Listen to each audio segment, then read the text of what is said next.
There is a book called The Inward Gaze by Hermann Hesse, which I read in Japanese when I was 17 or something like that. And at the time,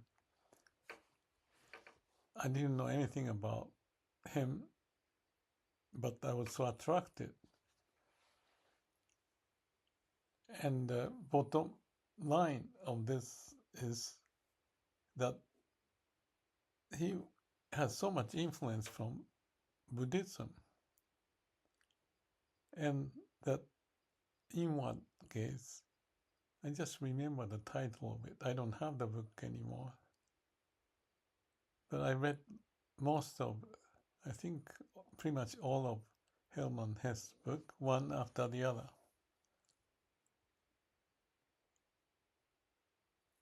And what I feel now is this. That may have put me into the direction of Zen. Of course that did. And this is the exciting point. Inward gaze. As I look outside, my mind chases this, and think this. Or when we are looking around, you have some purpose. You are looking around, relating to your purpose of what you are to do. Like if I go diving, I was diving today. I was looking for kingfish. It can come from any direction. Never happened. But as I lay on this bed looking at my room here, bedroom, here's the thing that I felt fascinating. I'm not looking just outside, but I'm looking inside of me. That's what I mean. The eyes through which I see God is the same eye through which God sees me. If you switch the word God,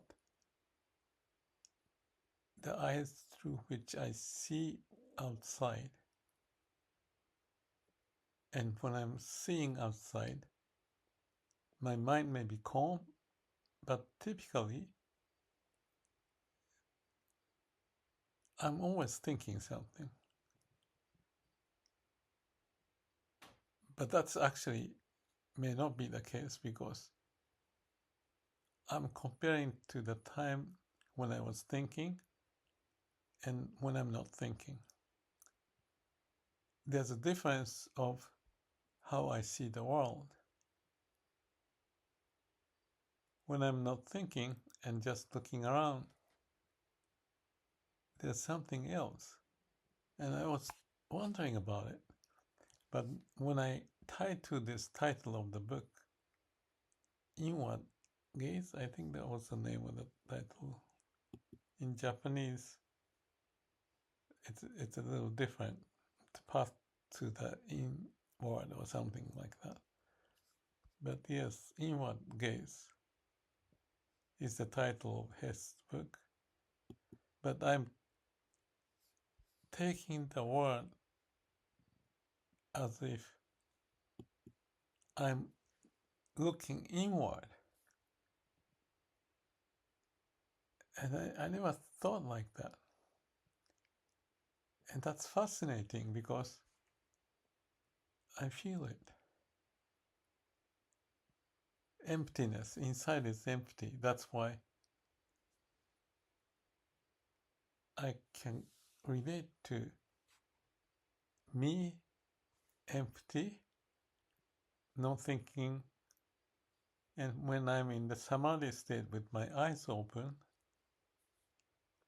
that's, we can call it subjective experience, that each person's experience is different depending upon how the brain is functioning. And if it's in the beta wave, you're searching for something.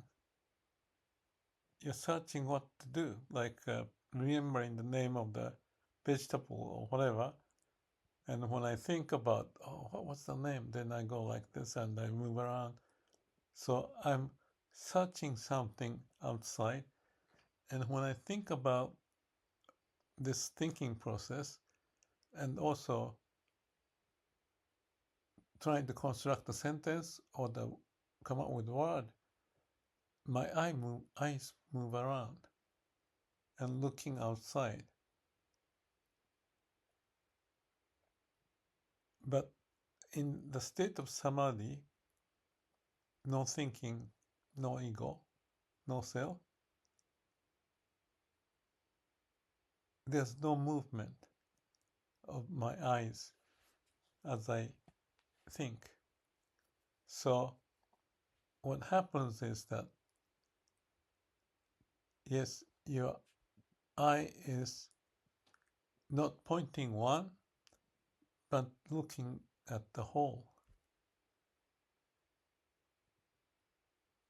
Because there's no need of that initiative to search for anything from any place.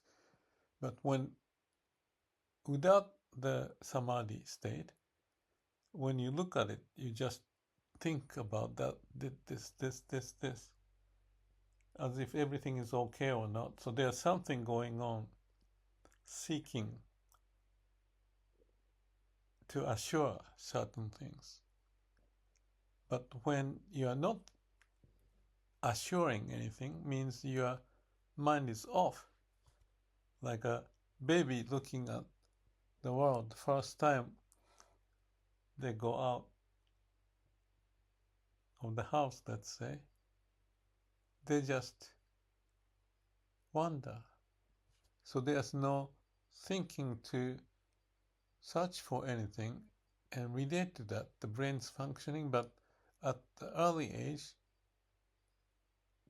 it's just transparent. And that's what I feel is the feeling of me becoming like a child. Inquisitiveness. Not finding something. Inquisitive means what's going on.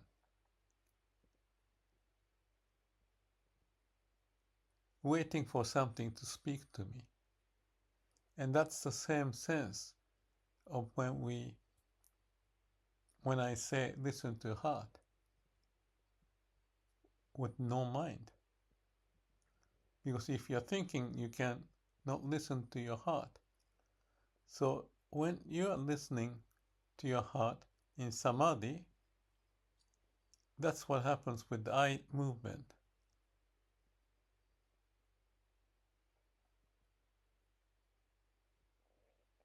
Yes, it moves, but I can feel it. It's the sentence of that Meister Eckhart, eyes with which I see God, is that God is looking at me.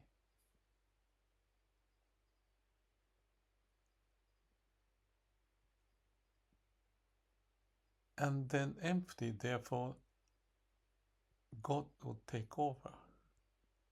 Or Amida Buddha would become one with you. And that oneness is non-duality. So I just described non-duality, no thinking, no ego, no searching, no using brain, appears as my eye movement, and the focus is not the specific.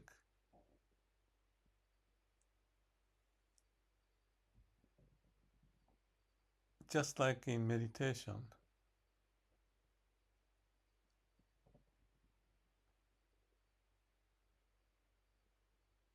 And when I have that inward, that's why I thought this inward path is interesting. or inward gaze is a very interesting sentence. It's not the outward movement. It is to go inward.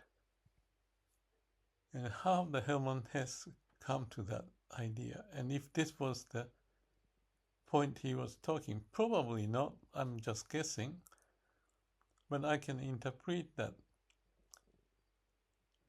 That is totally fascinating experience. It's just awakening experience. And that's what I was wondering about too. When I go out and the trees and the butterflies, I was taking some pictures today. It's a miracle. And no wonder when I say go back to the Garden of Eden, which means no thinking, no mind. Very, you can call primitive state, but very creative state. Because God movement, nature's way, is the creative process of me being alive.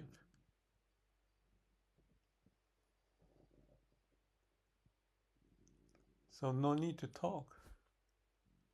Just be like this.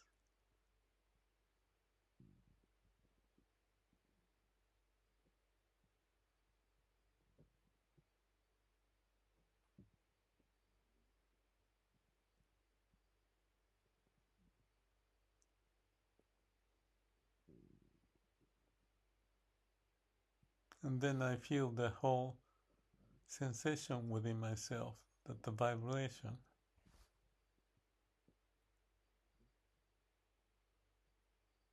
And I was guessing when I mentioned about Einstein, weakness is, what was the word? Weak is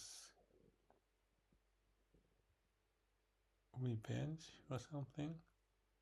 If you are weak and if you are strong, it's compassion. If you are intelligent, ignore. And that ignore, he says, may mean ignore your thought. And that's what I said, but I'm just clarifying it.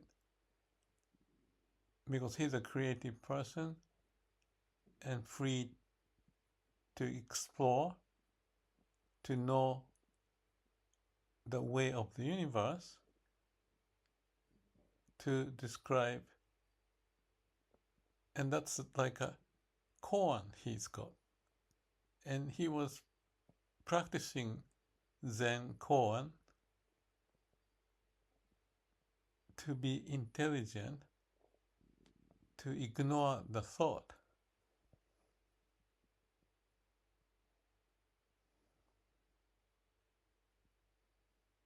It makes sense.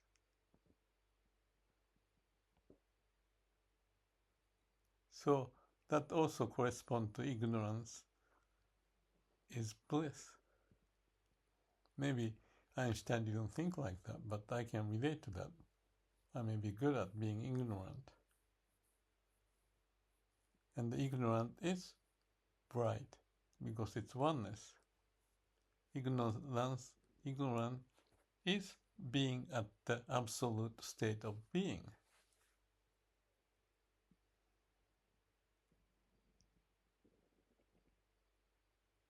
And I just thought about Kenji Miyazawa because his poem is, he says the story is something I borrow, I get when I'm out in the field looking at the trees and the stars, and they talk to me.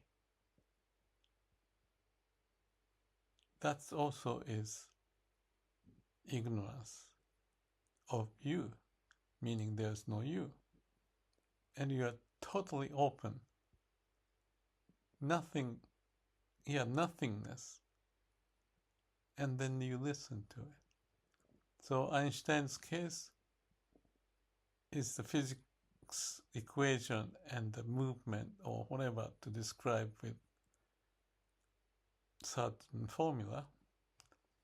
And Kenji Miyazawa's case, as a poet or writer, is to get the story from the nature.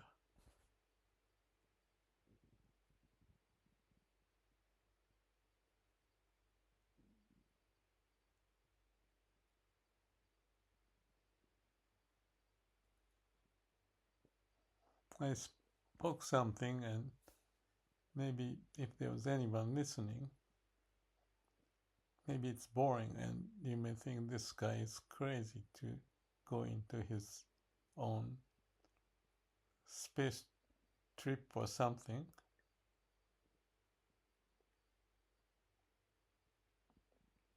But that's the absolute state of being as it is. You can call it the primitive state because the brain is not functioning. But that's what I say, my eternal home. Be with the universe, be with the way of the universe. And eternal because whether I'm alive or dead, it's the same thing. When you have mind stopped, no mind, and no ego, you're basically ignorant.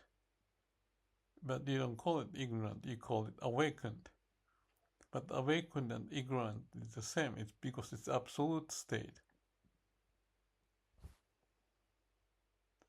Can anyone comment to this?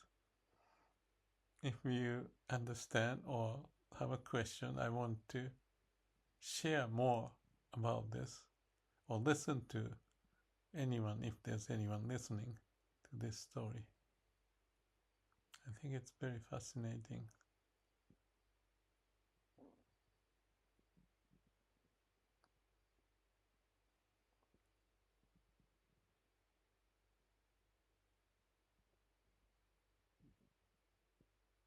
So it's a very innocent state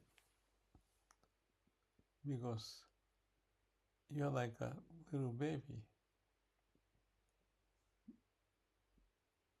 But it's almost like having a trust of connecting to the parents. So that's why Myokonin often talk about Amida Buddha as like a parents. The feeling passed through. There's something resonating. And Namu Amida Butsu. Namu is let go of myself. And Amida Butsu, take over.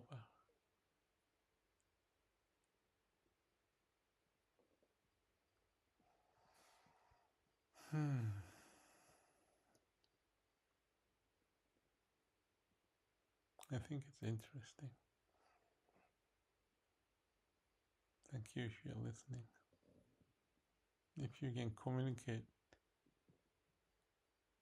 talk to me about this subject. I'll be most happy to talk more. Or just be.